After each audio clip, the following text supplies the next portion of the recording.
Fala, minha rapaziada. Bom dia, boa tarde, boa noite para você aí que está olhando esse vídeo. Provavelmente vai ser à noite, que eu vou publicar ele à noite, mas, né, para quem for assistir depois, tá aí. Eu sou o Phelps, muito prazer estar aqui com vocês, estar entregando esse conteúdo para vocês. Tá, eu vou ser direto aqui porque as gravações das lives passadas, onde eu vim publicando no canal do YouTube, não surtiu de uma forma muito positiva para o canal em relação ao engajamento, parou de entregar os vídeos, parou de entregar o próprio canal para quem está procurando, né, esse tipo de conteúdo. Então, por hora, eu não vou mais publicar gravações de live, para quem perde as lives na comunidade lá, por X motivos. Infelizmente, você vai perder essa live sim, tá? Você tem que estar presente, porque eu não posso ficar alimentando o canal do YouTube para servir como revisão para outra galera, tá? Por enquanto, né, obviamente, no objetivo de fazer o canal crescer, tá? Mais para frente, quem sabe, mas pelo momento não dá, tá? Eu vou mostrar aqui para vocês. Aqui tem um acesso, tá? Então esse daqui é meu Linktree. Vocês conseguem ter acesso a mim no Telegram, se vocês quiserem falar comigo. Ele vai te direcionar. Sala de estudo também vai te direcionar. Deixa eu fechar, senão vai abrir. Canal do YouTube, perfil da FML, tá? O perfil oficial, esse daqui é o perfil da FML. Você consegue acesso aos nossos membros, os team members da FML, tá? E, e é isso. Tá? O nosso canal no YouTube, vou mostrar para vocês, ele perdeu um pouco, sim, o poder da nossa visualização. Ele estava até então aumentando, estava crescendo, vindo forte. Comecei a postar gravações de live. A galera não assiste conteúdo com 1 hora, duas, três, acaba não assistindo o conteúdo todo. E isso o YouTube ele vai analisar que o conteúdo não está mais sendo assistido, ele não é mais de alta qualidade. Por isso que eu não vou mais publicar as gravações das lives, só conteúdos mais rápidos, né, entre 10 a 20 minutos, tá? E é isso. Tropa, hoje eu não vou falar muito sobre algumas novidades, até para não perder muito tempo aqui com esse vídeo. Eu vou falar só sobre estrutura, mais sobre quem está no controle, tá? E como a gente deve interpretar a estrutura do que de fato ficar explicando conceitualmente cada coisa, tá? Primeiro, desde a da última vez que eu publiquei falando sobre estrutura, eu falei sobre choque boss, tá? E esses termos são coisas que eu não utilizo mais no meu operacional. O termo em si, tá? Isso daqui traz um viés muito negativo no meu ponto de vista para quem está aprendendo. As pessoas vão acabar ficando rasas demais na questão do choque, sobre um viés aqui que para mim muitas das vezes vai ser errado, tá? O viés ele é sempre algo que a gente vai buscar no fluxo, tá? Não só no fluxo, mas quem está no controle, tá? No controle desse fluxo. Seguinte, o que eu quero mostrar para vocês? E na estrutura, da forma que é conceitualmente passada, que a gente tem uma característica e essa característica ela se altera conforme acontece um choque, tá? E isso é uma coisa muito perigosa para se criar um viés, para se criar uma tomada de decisão, para criar uma construção na narrativa ou coisa do tipo, tá? De fato, o choque ele é uma indicação sim de que o fluxo ele pode mudar, porque acontece um simples cenário aqui, ó. Vou pegar esse range onde aconteceu o nosso choque e eu vou usar ele como base. A gente tem uma estrutura bearish, então é essa estrutura, tá? E depois essa mudança. Então a gente tem essa estrutura aqui, ó, né? A última quebra, o que que essa quebra gerou? Gerou a validação de uma oferta, tá? No caso essa oferta aqui, uma supply, tá? Por quê? Porque essa supply ela só é validada quando ela rompe a estrutura. Se ela não rompe a estrutura, a geração do movimento, do início do movimento, que no caso é esse daqui, né? Ele se torna um alvo de liquidez, tá? Isso daí é um conceito já passado na comunidade, e quem está lá sabe, tá? Quando acontece essa mudança aqui, tá? O que, que o preço está dizendo para a gente? Que a partir do momento que entrou uma agressão compradora, tá? Essa agressão compradora, ela venceu, né, a última agressão vendedora que estava no controle. Então, para esse movimento aqui bearish, precisa ter alguém no controle. No caso, quem estava no controle é essa supply aqui, tá? Quando sai esse movimento bullish, né, quando ele faz essa geração de demanda e rompe essa estrutura, essa demanda ela passa a ser validada. Então, ela rompeu a estrutura, né? Ela falhou o último controle, que no caso era o controle vendedor. Essa é a indicação de um cenário onde quem começou a comprar começou a vencer quem estava vendendo, tá? Então a agressão em compra foi maior que a agressão em venda nesse intervalo, tá? É só uma indicação. Seguinte, dito isso, o que que eu vou olhar toda vez quando eu for acompanhar um ativo, for analisar ele e, opa, a gente pode ter um cenário onde o preço ele está caindo, tá? Ele vem caindo e aí a indicação dele, né, o choque, ele acontece. Uma coisa que a gente precisa ter é entender assim, ó. Eu tenho, vou colocar um cenário desse e, tá? Então a gente tem esse movimento e esse, aí o preço faz isso.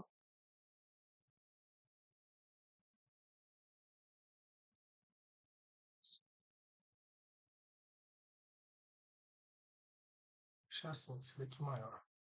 Ó, então a gente tem essa quebra, eu vou explicar cada uma aqui rapidinho. Tem essa quebra aqui. Eu vou colocar uma pontilhada para vocês entenderem que é da estrutura menor. Então, vamos colocar que essa estrutura aqui é dos 5 minutos, tá? E o pontilhado é do 1 minuto. Aqui a gente tem a geração de uma supply, válida porque rompeu a estrutura. Então, aqui a gente também tem, aqui a gente também tem, e aqui a gente também tem, tá? Qual é o diferencial desses pontos aqui, ó? Dessa daqui. Que a geração dessa supply, após o movimento romper uma estrutura, vencer e retornar, ela foi mitigada nesse ponto, tá? Aqui também é a mesma coisa, foi mitigada aqui internamente, depois rompeu, quando rompeu, validou essa supply. Por isso aí ele vai dar, então, a nossa protegida, tá? Ele vai entregar nosso protect, que é o nosso ponto forte da estrutura, e o ponto fraco da nossa estrutura, que é o direcional do fluxo, né? O que o fluxo tende a fazer. Só que, internamente, dessa característica, deixa eu colocar o Chrome Scout para ficar bem desenhadinho, internamente, a gente teve esse choque, tá? Na estrutura dos 5 minutos. Vou colocar aqui, ó, 5 minutos. Só para vocês, 5 minutos. 5 minutos. Só para vocês entenderem. Ele houve um choque. E o que que muitos de vocês fariam nesse momento? Vocês fariam isso daqui, ó. Colocaria isso como target, né? E no caso, iria colocar isso daqui como protegida 5 minutos. E aí, a partir desse momento, vocês iriam começar a ficar enviesado nesse cenário. Cenário aqui, ó. E aí o preço vai fazer isso daqui e tal, vai romper. E vocês vão começar a comprar acreditando que o preço ele vai de fato disparar, tá? E muitas das vezes não é isso que vai acontecer. O que a gente tem que olhar? Que o controle do meu fluxo está sobre essa supply. Por quê? Porque essa é a última supply que gerou esse movimento de agressão que deu esse nosso range, tá? Quem está no controle é o vendedor. É o vendedor nesse range. O que está acontecendo agora dentro é interno. Sim, o order flow ele mudou, ele se tornou bullish, novas demandas foram geradas e essas demandas foram validadas, ela está no controle. Porém, é uma briga agora interna contra o externo, contra o extremo do meu range, tá? E o preço, por mais que ele cause um choque, ele venha, mitiga a nossa demanda, faz um boss, torna, chega até essa região, por exemplo, da supply, o que, que o preço pode acontecer? Se você ficar se enviesando no choque no boss, você vai comprar aqui, ó. Vou colocar por exemplo, tá? Você vai comprar aqui e vai. Vamos supor que aqui tem um alvo de liquidez, né? Você vai fazer isso daqui. Colocar aqui como alvo de liquidez, escolher a região. Por quê? Porque você está se caracterizando nesse contexto. E aí, muitas das vezes, você pode ir comprando, aí você vem, compra aqui também, que o preço ele está bullish, e ele faz assim, ó, em seguida. faz a interação dessa supply, essa supply vem, despenca, tá? E aí você é estopado nas operações. Obviamente no desenho aqui, parece ser que isso não vai acontecer, isso daqui é muito difícil, ser um erro repetitivo, mas quanto mais você desce o tempo gráfico, quanto mais tempo gráfico menor você opera, mais normal você vê esse cenário, tá? É mais comum ainda, tá? E isso se repete sempre. Então, aqui, o que eu estou colocando? Estou colocando aqui uma região não mitigada, possui uma price action maior, tá? Do que regiões já mitigadas. Então, POI não mitigada possui uma price action maior do que as POIs já mitigadas. Quase saiu um PUIOL aqui. O que eu faço com essa informação? O que é uma price action? Price action é a reação do preço, tá? A probabilidade do preço ele chegar até determinada região e essa região causar uma reação, tá? No caso, a supply sempre vai causar uma reação vendedora e a demanda sempre uma reação compradora, tá? Então, aqui nessa estrutura, o que a gente está olhando? Quem está no controle? Né? Aqui, quem está no controle é o vendedor. Tá? O movimento de retrocesso, né, que é esse pullback, ele gera assim momento, né, momentos internos do nosso range maior.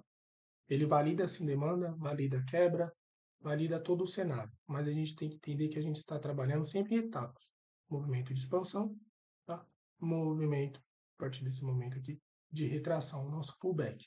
Tá? E todo movimento de pullback ele vem em busca de uma região. Se a gente tem essa região bem precificada e também não mitigada, aqui é o nosso ponto de captura de liquidez, mais favorecido, tá? E tudo que foi gerado internamente tende a falhar, porque esse ponto aqui de supply, esse ponto de oferta, é muito mais forte do que os nossos pontos internos aqui de demandas, tá? A não ser, obviamente, que essa supply falhe. Então, se essa supply falhar, tá? Aí sim eu vou poder contextualizar melhor a possibilidade desse movimento altista.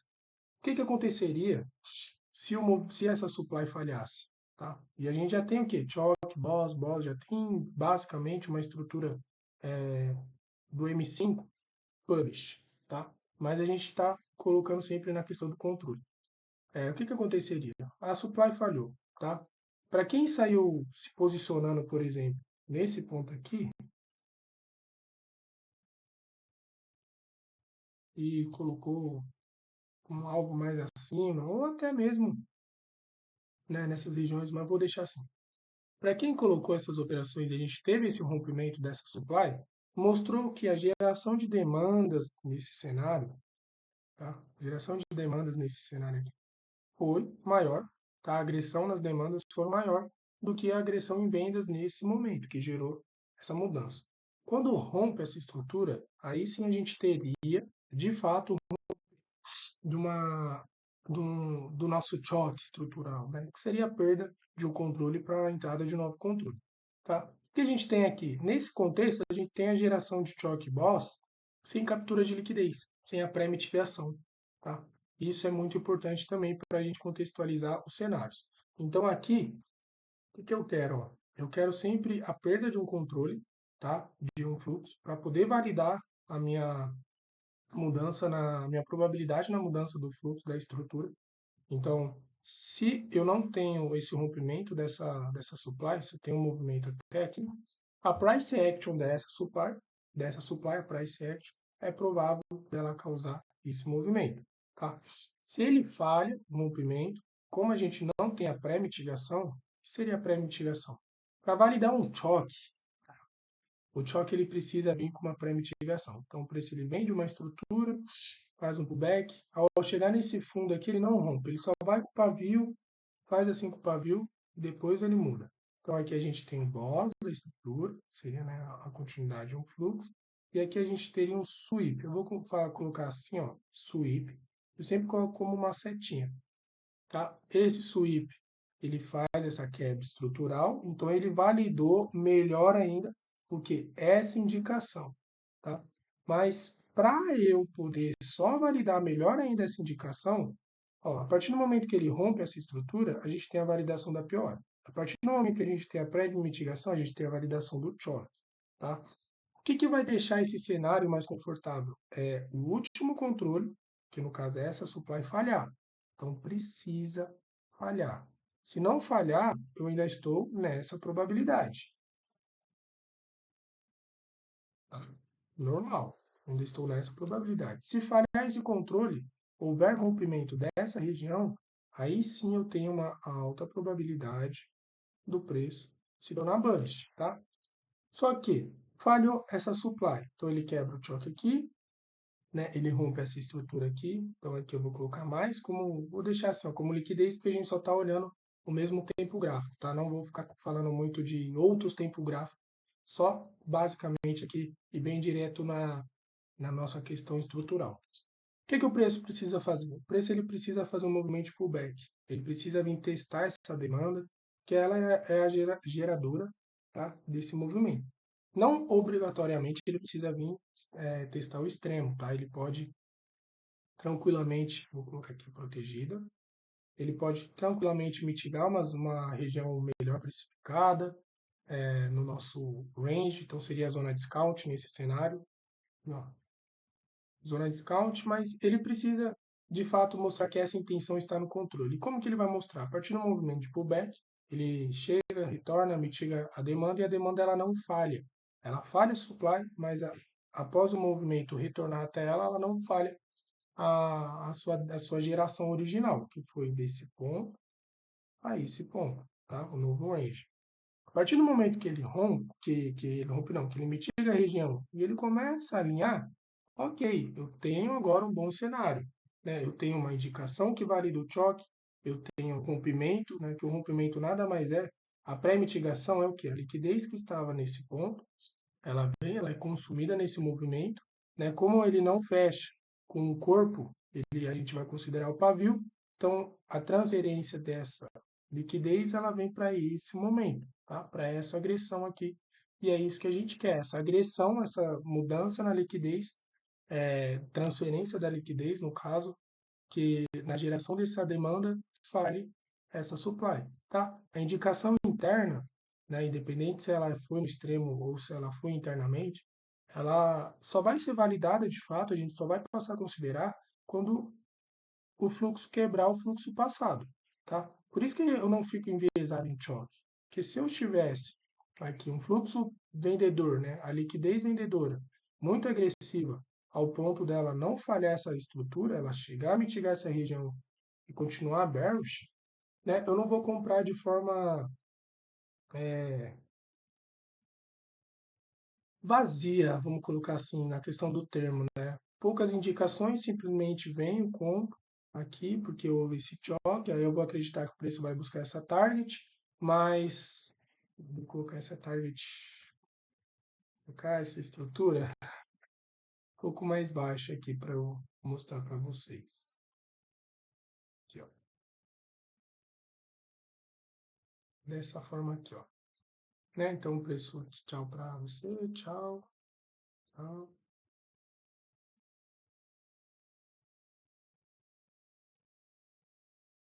Deixa eu arrumar, então, que eu gosto de negócio organizado. Aqui, ó. Fez assim, aí essa supply aqui ela não falhou, tá? O que que você vai fazer? Você vai se enviesar nesse choque. Aí você vai comprar aqui. Porque ele tem a pré-mitigação do choque, ele tem a validação da POI, que rompeu a estrutura, validou o choque, né, pré-mitigação, então tá bonito. Dois conceitos para a gente só analisar a mudança, tá bonito. E você vai comprar aqui. Aí o preço ele vem, faz isso, tem uma leve price action dessa demanda que é válida, e depois ele despenca. E aí você é estopado, que você acreditava muito que o preço ia seguir simplesmente essa indicação aqui, ó, tá? Esse é um conceito que pega muito e você tem que se atentar bastante na questão do choque aí, se de fato eu estou tendo um rompimento de uma região que está no controle, tá?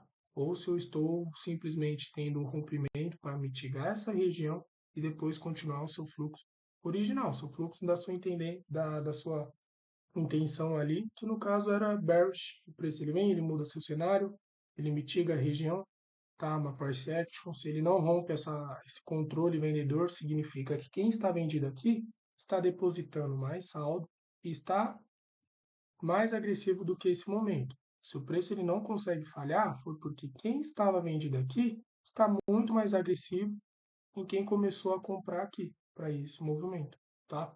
Mesmo que a minha estrutura tenha choque, tenha boss, tá? Eu preciso estar de olho em quem está no controle, quem é a principal região ali de causar uma price action, tá?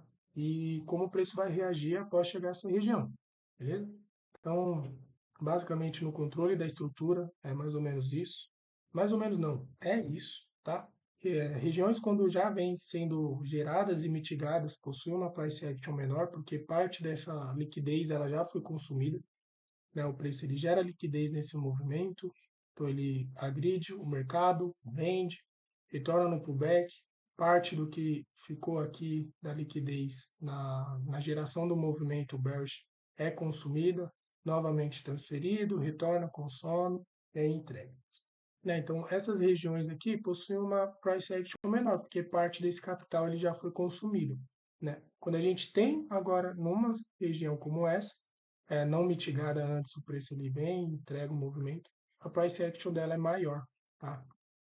A price action dela aqui ela é maior, porque há ainda bastante liquidez nessa região para ser mitigada, ser consumida e capturada. Captura, o que, que eles fazem? Transferência de liquidez, tá? Captura aquela liquidez para poder agredir, para poder acabar com todo esse fluxo que foi gerado aqui, né? Essas gerações de demanda para ser consumida internamente. O preço vem, valida uma nova estrutura e aí começa novamente a se repetir todos os conceitos. Beleza? Vídeo aí de 20 minutinhos, rápido, objetivo, falando só sobre o controle, quem está no controle da estrutura. Não vou ficar falando muito sobre ensinar aqui o choque, o boss, porque eu não uso mais. Não é, assim, eu uso a leitura da estrutura, obviamente, tá? E do boss, da quebra, do rompimento de topo e fundo, marco normalmente, mas o contexto, entender quem está no controle, entender toda a construção do preço, o que ele está buscando, o que é a liquidez, o preço sempre movimenta em busca da liquidez, é a coleta de dados mais importante para a gente chegar numa conclusão e conseguir tomar decisões mais corretas possíveis, tá? Esse vídeo ele vai ficar assim teórico. Eu vou fazer depois uma parte 2 que é na prática ali como eu faço em direção ao gráfico, beleza? E é isso. Espero que vocês tenham gostado. Esse será o nosso modelo, por enquanto, nos conteúdos aqui do YouTube. Se você curtiu, se você entendeu, se você gostou, achou que te agregou em algo, deixa aí o seu like, o seu joinhazinho, tá? Porque ajuda demais, tá? Demais, demais, demais, demais. Comenta também, dê um feedback pra gente se você quiser, tá? É sempre muito bom ver o feedback de vocês. Se vocês têm dúvida, pode deixar no comentário também. Ou, melhor ainda, entra na comunidade, aproveita que ela é gratuita, ainda está gratuita, não pretendo deixar o acesso livre, tá? Porque ultimamente recebemos alguns ataques na comunidade por ela estar 100% aberta, né? Então, vai aproveitando, vai entrando na comunidade, ela está seguindo muitos projetos estão dando certo, então aproveita, tá? Suas dúvidas serão melhor retiradas dentro da comunidade do que nos comentários aqui. E não se esqueça de se inscrever no canal, tá? Para você não perder conteúdo de qualidade de verdade, né? Não essas coisas, deu choque, deu boss, compra, vende. Mano, não vai fazer isso. Você vai tomar stop, vai perder dinheiro, vai ficar puto da vida e não vai arrumar nada, tá? Segue o que foi feito, segue o que é passado, mais um dos nossos conteúdos aqui. E é isso, tropa. FML deixa um abraço enorme para vocês. Phelps também deixa aquele abraço enorme para vocês. Se inscrevam no canal, aproveita tudo que a gente está compartilhando. E é isso. Uma ótima semana para todos e fiquem com Deus. Fui!